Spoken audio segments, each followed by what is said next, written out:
जय भीम, जय भारत, जय भीम का सलाम। मैं आज आप लोग से ज़्यादा लफ्ज़ों की बात तो मुझे आती नहीं है। मैंने जो ज़िंदगी से सीखा है मैं वही बोलना पसंद करती हूँ। क्योंकि मुसलमानों में औरतों को कभी बाहर निकलने नहीं दिया जाता था। मैं आज तक कभी दरवाजे पे नहीं गई थी, मैं कभी छत पे भी नहीं चढ़ी थी, क्योंकि हमारे मुसलमान में औरतों को बाहर निकलने की इजाज़त नहीं होती है। पर जब मेरी शादी हुई, मेरे बच्चे बड़े हुए, 10 साल से मैं पार्टी में रही, भारतीय जनता पार्टी में रही, और मैंने जो महसूस किया मैं वही लफ्ज़ों को दोहराती हूँ। मैं पढ़ी लिखी हूँ, उर्दू बहुत पढ़ी लिखी हूँ। उर्दू की बारीकियाँ जो हैं मेरे अंदर, वो हर बारीकियों को महसूस करती है। मैं ज़िंदगी से जो तजुर्बा लेती वही लफ्ज़ मैं दोहरा देती हूँ। मैं लफ्ज़ों का बांध चलाने नहीं आता। तो मैं आपसे ये कहना चाहती हूँ कि मेरे भाई, मेरे बहन, सबसे बड़ा चीज़ जो होता है, ज़ाती धर्म कुछ नहीं होता। सबसे बड़ी जो चीज़ होती है वो इंसानियत होती है। इंसानियत से बड़ा धर्म कुछ नहीं होता है। अल्लाह ने जब पैदा करते वक्त किसी को ज़ात पात ने नहीं बांटा, तो हम यहाँ के ज़ात पात में क्यों बढ़ते हैं? सबसे पहले हम एक इंसान बने, और एक इंसान बन के एक इंसान का मिसाल कायम करें। नमाज पढ़ना ज़रूरी है, तो उससे ज़्यादा उसकी हर बारीकियों पे अमल करना ज़रूरी है। अगर वाहे गुरु की हम जब नाम लेते हैं तो वाहे गुरु कहने से नहीं होगा, उस पर अमल करना ज़रूरी है। जब रविदासी महाराज जी को जब हम नाम लेते हैं तो सिर्फ नाम कहने से मतलब नहीं होगा, उस पर अमल करना भी बहुत ज़रूरी है। अमल से ज़िंदगी बनती है जहन्नम भी। अमल ज़िंदगी में बहुत ज़रूरी होती है। और मैं भारतीय जनता पार्टी में रही 10 सालों से, मेरी काफ़ी ऊपर पोस्टिंग थी। मैं पंजाब की प्रधान भी थी और राष्ट्र की कार्यकारिणी सदस्य भी थी।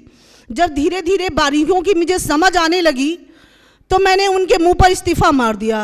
मुझ पे 2 बार मुझ पे हमला भी हुआ, मेरे परिवार पे भी हमला हुआ, मगर मैं खुदा के रास्ते पे चलना चाहती हूँ। मैं वाहे गुरु के रास्ते पे चलना चाहती हूँ। मैं रवि महाराज जी के रास्ते पे चलना चाहती हूँ। मैं खुदा के रास्ते पे चलना चाहती हूँ। मैं हर वो अल्लाह की इबादत में चलना चाहती हूँ जो अल्लाह पाक ने हमें दिया है। हमें एक अच्छा इंसान बनना चाहिए, एक सच्चा इंसान बनना चाहिए, जिससे हम दुनिया में मिसाइल कायम कर सके। सच्चा जो ईमान होता है उसे दुनिया की कोई ताकत नहीं बदल सकती, उसे दुनिया की कोई दौलत ख़रीद नहीं सकती। और मैं ईमान को ज़्यादा अच्छा पसंद करती हूँ। किसी भी सदस्य में हो, मौलाना हो या वाहे गुरु में जो मौलाना हो, कई भी चीज़ हो, मगर सबसे बड़ी चीज़ है ईमान की दौलत रखिए। जब हम ईमान के रास्ते पर चलेंगे तो दुनिया की कोई ताकत हमें अलग नहीं कर सकती है। आज जो हमारी सरकार, जो मनोवादी सरकार में हमारे जात पात में बांटना चाहती है, ये वो बहुत गलत कर रही है। और मुसलमान को वो कह रही कि मुसलमान अभी इसमें है, तो मुसलमान नहीं है मेरे भाई। बारी बारी सबकी बारी आने वाली है। आप लोग एक मुट्ठी में आ जाइए ना। जब एक लाठी को हम इकट्ठा करके तोड़ेंगे ना तो वो टूटेगी नहीं। जब एक बार तोड़ेंगे तो बारी बारी में टूट जाएगी। और मैं बार बार आपको ये कहना चाहती हूँ कि मैंने ज़िंदगी से जो तजुर्बा लिया है वही लफ्ज़ दोहराती हूँ मैं। और मैं आपको ये कहना चाहती हूँ कि सबसे पहले इंसान बनो, अल्लाह के रास्ते पे चलो, नेक इरादे पे चलो। दुनिया की कोई ताकत आपको हिला नहीं सकती। और ये जो सरकार इंसान है, खुदा नहीं है। और जब हम खुदा के रास्ते पे चलना शुरू कर देंगे तो ये मिट्टी में मिल जाएगी। और मुझे इसको सच्चाई से मिट्टी में मिलाना है। तो कैसे मिलाएंगे? जब इबादत करके सच्चे रास्ते पे चलेंगे तभी ये मिट्टी में मिलेंगे। हम सब भाई बहन हैं, कोई जात पात नहीं है। मैंने आज तक कभी लफ्ज़ों में सुना भी नहीं था, और मेरे माँ बाप ने कभी मुझे समझाया भी नहीं था कि जात पात नाम की भी कोई चीज़ होती है। मैंने हमेशा सबको अपना भाई बहन समझा। और मैं ये संदेश देना चाहती हूँ कि मेरे भाई, मेरे बहन, जात पात में मत बटो। जो सही और गलत को गलत बोलना सीखो, सही को सही बोलना सीखो। हमें खुदा से डरना चाहिए, इंसान से नहीं। इंसान तो हमें बांटने वाले हैं। खुदा के रास्ते पे जब चलेंगे तभी सही गलत का फैसला कर सकेंगे और सही निर्णय ले सकेंगे। और जिस दिन आपके अंदर सही निर्णय लेने की ताकत आ गई, उस दिन दुनिया की कोई ताकत आपको पिघला नहीं सकती, दुनिया की कोई दौलत आपको खरीदा नहीं सकती। इसलिए सच्चा ईमान पे चलना सीखिए। ईमान की दौलत अल्लाह ने बहुत बड़ी बनाई है, और जिस दिन ईमान पे चलना शुरू कीजिएगा ये दुनिया स्वर्ग हो जाएगी। जैसे अंबेडकर साहब ने ईमान की दौलत से इतना संघर्ष करके कभी अपने परिवार के बारे में नहीं सोचा, कभी अपने बच्चों के बारे में नहीं सोचा, उस बच्चों के बारे में नहीं सोचा जिनको उन्होंने पैदा किया। अपने समाज के लिए अपने आप को अर्पण कर दिया, आप अंबेडकर साहब के रास्ते में चलना सीखिए। जिस दिन अंबेडकर साहब बन जाइएगा, ये दुनिया स्वर्ग बन जाएगी। हर एक इंसान आज संविधान के बारे में बोल रहा है, हर एक मुसलमान एक संविधान पढ़ रहा है, तो संविधान सबसे पहले आपका था, आपके लोगों का था।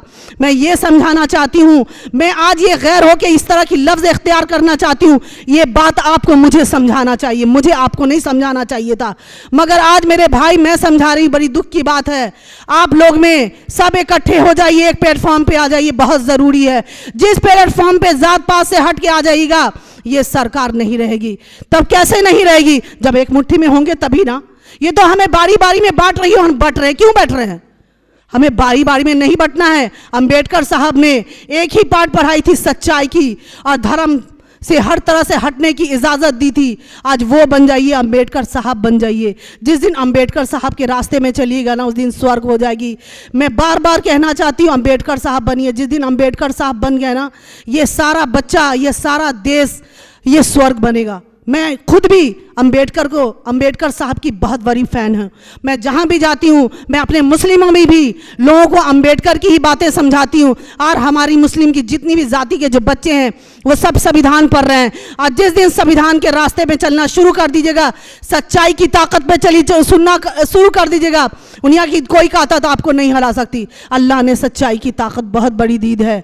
आप इबादत करते हैं, इबादत से ज़्यादा अमल करना सीखिए। जिस दिन अमल करना आपको आ गया ना, दुनिया की कोई ताकत आपको पिघला नहीं सकती, खरीद नहीं सकती। जय भीम, जय मीम का सलाम।